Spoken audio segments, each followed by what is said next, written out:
Kumustahin po natin ngayon ang sitwasyon sa Surigao del Norte matapos maglandfall doon ang bagyong Ophel. Makakausap natin si Surigao del Norte Vice Governor Arturo Carlos Egay Jr. Vice Governor, magandang tanghali po. Si Rafi Tima po ito at live po kayo sa Balitang Ngayon. Magandang tanghali, Rafi. Opo. Kumusta na po yung panahon dyan ngayon sa inyong lugar? Dito sa probinsya namin, sa Surigao del Norte, sa ngayon, nakikita na namin yung araw, wala nang ulan. At saka yung mga stranded passengers nakabiyahe na, inaalaw na ng Coast Guard na magbiyahe yung mga motorbangkas, yung barko, at saka yung mga pambot. Back to normal na dito sa probinsya namin. Pero ngayon po ba may kuryente na ho dyan sa inyong lugar?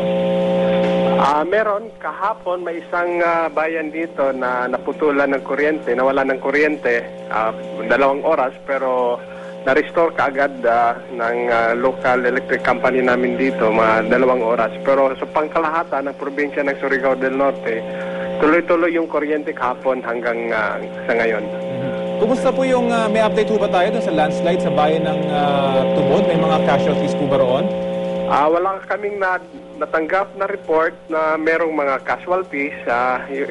Ipin-update ko sa aming local PDRMC. Wala kaming mga evacuees, walang mga casualties. Sa ngayon, passable naman, accessible lahat naman ng mga provincial road at saka national highways dito sa probinsya namin. So wala naman pong nasira mga tulay at natabo ng mga kalsada? Sa ngayon, wala na. Kahapon mayroong isang spillway na umaapaw yung tubig. May na-isolate na mga halos 10 barangay ng isang munisipyo dito. Pero na-restore na namin ang aming provincial engineering employees yung nakaharang ng mga boulders, ng mga bato-bato sa daan. Okay, so magandang balita naman po. Hindi pala ganong apektado inyong probinsya. Maraming salamat po.